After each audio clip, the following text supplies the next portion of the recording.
Today we are going to make tofu tikka masala with Spicytude tikka masala spice mix.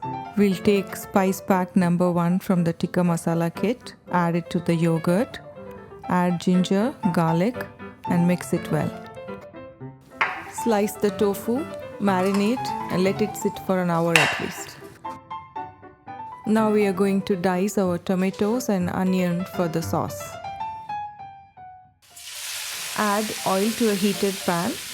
Saute the tofu for 1 to 2 minutes until it starts to brown. Add some oil to the same pan. Add onion.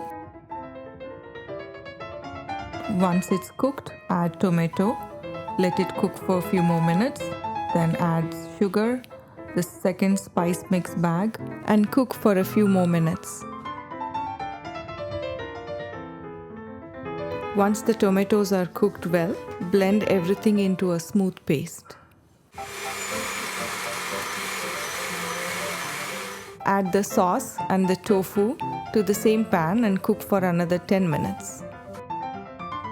Turn down the flame, add cream and mix well. Add the cilantro and you're ready to serve.